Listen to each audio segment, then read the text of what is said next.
البرمجه ديال الماتش ديال اتحاد طنجه والجيش الملكي اللي غيتلعب في دوره 22 منافسه البطوله الاحترافيه نهار السبت المقبل ان شاء الله مع 6 العشيه في الملعب البلدي بالقنيطره. حنا كنعرفوا ان الملعب البلدي بالقنيطره هو الملعب استقبال ديال الجيش الملكي هذا الموسم من بعد ما خرجوا في اول الموسم من ملعب البشير في المحمديه.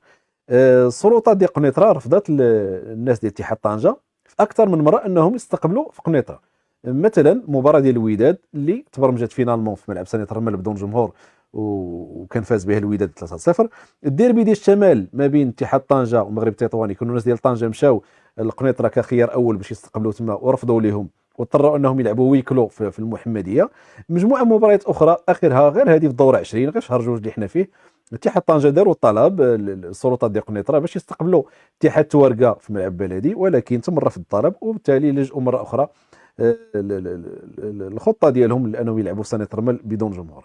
هذه المره هذه في ماتش ديال طنجه مع الجيش في قنيطره تم قبول الطلب وبحضور ديال الجمهور. هذه المساله هذه ما عرفتش انا واش كتشاطر الراي ولا لا.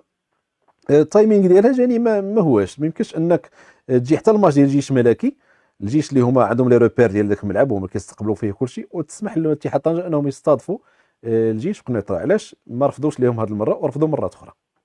بحال هاد النقط هادو هما اللي كيثيروا النقاش اللي كنا تكلمنا فيه ديال تكافؤ الفرص لان ترفض الاتحاد طنجه مرارا الاستقبال في هذا الملعب ومني جات المباراه الجيش الملكي تسمح لهم.